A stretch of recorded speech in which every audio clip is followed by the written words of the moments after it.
నిర్లక్ష్య వైఖరి ఏరియాల revenue division పట్ల కాంగ్రెస్ ప్రభుత్వ నిర్లక్ష్య వైఖరి కాంగ్రెస్ ప్రభుత్వ నిర్లక్ష్య వైఖరి ఏర్పాటు చేయాలి చేరియాలను రెవెన్యూ డివిజన్ గా ఏర్పాటు చేయాలి చేరియాలను రెవెన్యూ డివిజన్ గా సిపిఎం జిందాబాద్ సిపిఎం జిందాబాద్ డివిజన్ సాధన కోసం చెరియాల రెవెన్యూ డివిజన్ వెంటనే ప్రకటించాలని కోరుతూ సిపిఎం పార్టీ ఆధ్వర్యంలో ఈరోజు అంబేద్కర్ సెంటర్లో నిరసన కార్యక్రమం చేపడుతున్నాం. ఈ నిరసన కార్యక్రమాన్ని చూసైనా కాంగ్రెస్ ప్రభుత్వం చెరియాల రెవెన్యూ డివిజన్ ఏర్పాటు చేయాలని చెప్పేసి ఈ సందర్భంగా విజ్ఞప్తి చేస్తున్నాం. చెరియాల ప్రాంతంలో ఉన్నటువంటి 4 మండలాలు, ఒక టౌను, 2 లక్షల జనాభా కలిగినటువంటి ప్రాంతం. ఇది గత 8 సంవత్సరాలుగా ఇక్కడ ఉన్నటువంటి ప్రజలు అంచెలంచెలుగా అనేక రకాల పోరాటాలు ఇవాళ రెవెన్యూ డివిజన్ కోసం పోరాడుతున్నటువంటి పరిస్థితి ఉంది. గతంలో ఉన్నటువంటి ప్రభుత్వం ఇస్తామని చెప్పారు. ఇప్పుడు ఎన్నికలలో వాగ్దానం చేసినటువంటి కాంగ్రెస్ ప్రభుత్వం కూడా అధికారంలోకి రాగానే చెరియాల రెవెన్యూ డివిజన్ ఇస్తామని చెప్పేసి ఇప్పుడున్నటువంటి ముఖ్యమంత్రి అనడం అనేటువంటి జరిగింది.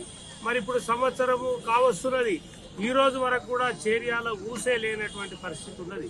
మరి అందుకోసమే ఇవాళ సిపిఎం పార్టీ అంచెలంచెలుగా అనేక పోరాటాలు తీవ్ర రూపం దాల్చేటువంటి పరిస్థితి, పోరాటాలను తీసుకొస్తున్నటువంటి పరిస్థితి ఉన్నది. అందుకోసమే ఇప్పటికైనా కాంగ్రెస్ బుద్ధి తెచ్చుకొని మరి రెవెన్యూ డివిజన్ ను వెంటనే ప్రకటించాలని చెప్పేసి ఈ సందర్భంగా సిపిఎం పార్టీగా డిమాండ్ చేస్తున్నాం.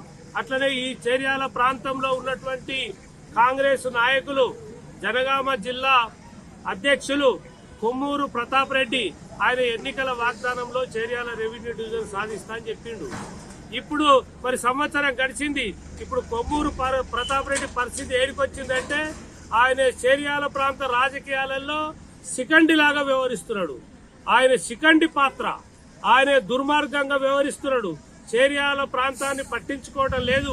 చెరియాల రెవెన్యూ డివిజన్ కోసం పోరాడుతున్నటువంటి ప్రజలందరినీ కూడా ఐక్యంగా ఉండకుండా కాంగ్రెస్ పార్టీ నుంచి ఒక జేఏసీ పెట్టినటువంటి పరిస్థితి ఉన్నది. మరి కాంగ్రెస్ పార్టీ జేఏసీ ఏర్పాటు చేస్తే ప్రపంచంలో ఎక్కడ కూడా లేదు.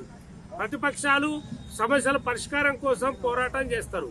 ప్రతిపక్షాలు జేఏసీగా ఏర్పాటు చేసుకొని పోరాటం చేస్తారు. కానీ ఇక్కడ చెరియాలలో విభిన్నంగా, చాలా విచిత్రంగా చెరియాల ప్రాంతంలో కాంగ్రెస్ పార్టీ వాళ్ళు జేఏసీ ఏర్పాటు చేస్తారట. అంటే కాంగ్రెస్ పార్టీ జేఏసీ ఏర్పాటు చేస్తే ఇవాళ మరి ఎవరి మీద పోట్లాడతారు? వాళ్ళు ఎవరి గురించి పోరాడతారు? మరి వాళ్ళ ప్రభుత్వం ఉన్నది, వాళ్ళు పోయి ఇవాళ తీసుకురావచ్చు కదా, రెవెన్యూ డివిజన్ తీసుకురావచ్చు కదా. అట్లా కాకుండా ఇవాళ లేనిపోని పెట్టుకొని ఇవాళ జేఏసీ ఏర్పాటు చేసి ఈ ప్రాంత ప్రజలను తప్పుదారి పట్టించేటువంటి ప్రయత్నం చేస్తున్నారు. అందుకనే కాంగ్రెస్ నాయకులు బుద్ధి తెచ్చుకోవాలని చెప్పేసి ఈ సందర్భంగా విజ్ఞప్తి చేస్తున్నాం. ప్రతాప్ రెడ్డికి కనీసం రాజకీయ పరిజ్ఞానం ఉన్నా, ఏ మాత్రం బుద్ధి ఉన్నా, ఈ చెరియాల ప్రాంతంలో పుట్టినటువంటి మనిషివే అయితే ఇవాళ చెరియాల రెవెన్యూ డివిజన్ సాధన కోసం నువ్వు ముఖ్యమంత్రి అడగాలని విజ్ఞప్తి చేస్తున్నావు. ముఖ్యమంత్రిని 4 సార్లు కలిసినట్టుగా మనం సోషల్ మీడియాలో చూస్తున్నాం. మరి 4 సార్లు పోయి ఏ ఒక్క రోజైనా ముఖ్యమంత్రిని చెరియాల రెవెన్యూ డివిజన్ కోసం ప్రస్తావన చేసినవా? ఎందుకు చేయలేదని మనం అడుగుతున్నాం. ఎందుకు, కారణం ఏందని అడుగుతున్నాం. మేము చెప్తున్నాం, కొమ్మూరు ప్రతాప్ రెడ్డి చెరియాల ప్రాంతాన్ని నాశనం చేయడానికే ఉన్నాం. అట్లాంటి పరిస్థితి వచ్చే నువ్వు ఇవాళ చెరియాల అంబేద్కర్ కాడికి వచ్చి ముక్కు నాలుగు రాయాల్సినటువంటి పరిస్థితి వస్తుంది. అందుకోసమే చెరియాల ప్రాంత రాజకీయాలను నాశనం చేయాలంటే నీతోటి తరం కాదని చెప్పేసి ఈ సందర్భంగా హెచ్చరిక చేస్తున్నాం. అందుకోసమే రేవంత్ రెడ్డి ఏదైతే మాట ఇచ్చినవో, జనగామలో మాట ఇచ్చినవో, చెరియాల మాట ఇచ్చినవో, చెరియాల రెవెన్యూ డివిజన్ నేను ముఖ్యమంత్రి కాగానే ప్రకటిస్తానని చెప్పినవో అది తప్పకుండా చెరియాల ప్రజల ప్రాంత కోరిక మేరకు ఇవాళ ప్రకటించాల్సినటువంటి అవసరం ఉందని చెప్పేసి కాంగ్రెస్ ప్రభుత్వానికి మేము విజ్ఞప్తి చేస్తున్నాం. ఈ ప్రాంత ఇన్ఛార్జిగా ఉన్నటువంటి మంత్రి చొరవ తీసుకోవాలి. అట్లనే గతంలో కాంగ్రెస్ ప్రతిపక్షంలో ఉన్నప్పుడు పెద్ద ఎత్తున ఈడ చెరియాలలో రెవెన్యూ డివిజన్ కోసం ధర్నా జరిగితే కోమటిరెడ్డి వెంకటరెడ్డి మంత్రి గారు ఇవాళ మంత్రి గారు అయినరు.